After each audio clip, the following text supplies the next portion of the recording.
s'est plutôt régalé cette année. Il y a eu une belle évolution par rapport à l'année dernière. L'année dernière, on était sur la première édition. Les participants avaient fait des choses quand même très végétales. Donc cette année, avec Pierre Hermé, qui est président du jury avec moi, on a essayé d'avoir des choses un peu plus variées et surtout que chacun donne sa propre identité à ce qu'il pense d'une pâtisserie durable. Et c'est exactement ce qu'on a eu cette année. On a eu 6 gâteaux différents avec 6 personnalités différentes. Donc ça, c'est plutôt très chouette. Et en plus, on s'est plutôt régalé cette année. Certains avaient déjà mis en œuvre des pratiques durables dans leur entreprise, donc forcément ça aide.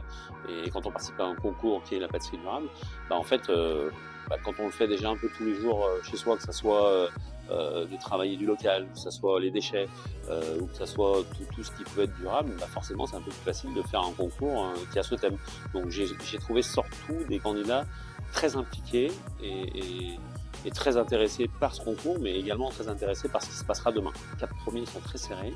Il y a eu un très beau niveau et la personne qui va gagner est quelqu'un qui a fait quelque chose de très cohérent, que ce soit le travail en laboratoire ou la dégustation. Mais c'était quand même très serré, parce qu'il y en a qui ont été très bons à l'oral. Voilà, donc il y avait aussi cette épreuve d'oral qui n'est pas facile pour un... Oui, et donc du coup, il y avait 3 notations. Il y avait la dégustation, bien évidemment. Il y avait la note de travail dans les laboratoires, note de travail, et une note d'oral où ils avaient à évidemment raconter ce qui est pour eux une pâtisserie durable.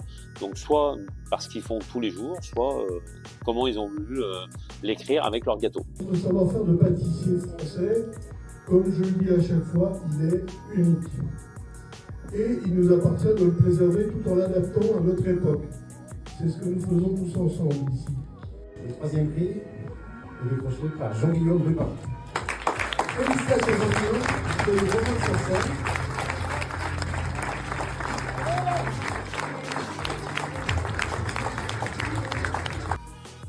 La deuxième personne, Agathe Verpillière.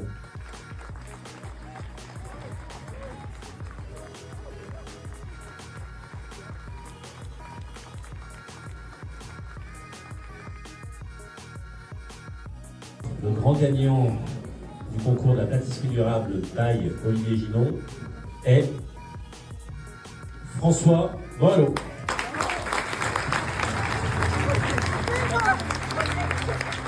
Je m'y attendais pas forcément, mais c'est un très beau concours. J'ai vraiment voulu miser sur le goût.